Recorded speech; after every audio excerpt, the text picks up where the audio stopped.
Dominic, let's start off with your arrival at Arkansas. Baseball America, a lot of people had you pegged as a guy that could go to the top 5 in the amateur draft. You wind up in the 23rd round to Detroit. Talk about that experience, and then coming here to Fayetteville. A lot of the draft had to do with money for us, and right after I committed here, I knew that it was gonna, I wanted it to take a lot of money. I was asking for a lot of money in the draft because I knew what I had here. I knew that this is a great place to play ball, and it was going to take a lot of money to get me to not come here. Right. So I think a lot of that 23rd round draft pick had to do with the fact that I was asking for a lot of money, and that's the way I kept it. I was proud of myself and my family for for sticking to our guts and not giving in on the money situation. And if we didn't get what we wanted, so we were perfectly fine with it because college was my first choice. And it was a great opportunity for you. I mean, it was a great experience. I mean, you're going to have the opportunity to be drafted again at some point during your collegiate career. It was a really cool experience to see how the business end of it worked. Yeah, it was. And I got a better taste of it now. I got a better feel for it, and it'll be fun once it comes back around again. But right now, I'm living the dream here, and it's it's a blast. Talking of Arkansas, Fullerton, California, you get out of the Titans' backyard, you come to the SEC in Arkansas. Talk about the recruiting process and how you exactly wound up here in Fayetteville. Well, Cal State Fullerton wasn't too much of an option. It's way too close to home. I wanted to get away. I wanted the full college experience. Cal State Fullerton doesn't have a football team. Not much going on over there. And I ended up here because I was in the area code games at Long Beach State. And Coach Van Horn, Butler, and Jorn, I think, were all there.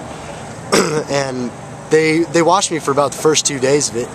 And I didn't necessarily play my best, but they saw something in me, and they wanted me to come out here on an official visit. And I came out here with the idea that I was kind of settled on Oregon because I had gone to a official visit up there the week before I came out here.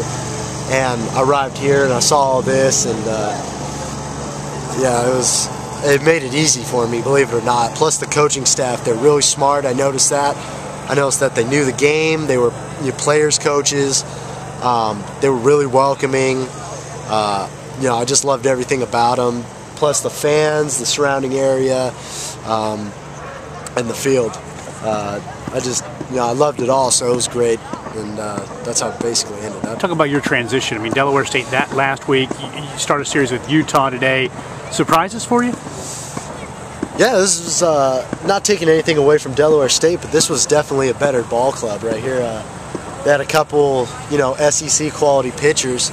We'll see one tomorrow, and this lefty today, he was real good. And, it was good to play him because it's given me a taste, and a lot of the other guys a taste of what the SEC is going to be like once we reach conference play. So, so I enjoyed it. It was fun.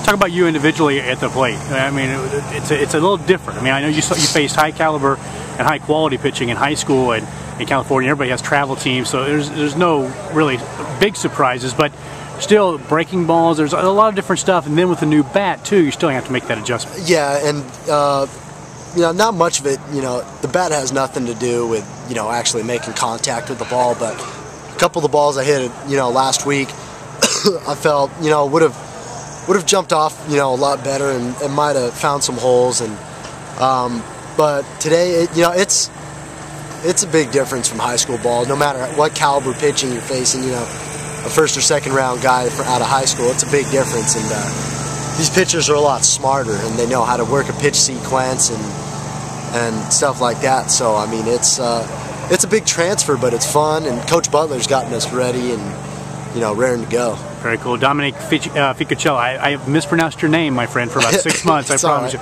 Dominic Ficociello, one of the new Razorbacks, and getting to know you, Dominic, we appreciate it, man. No problem.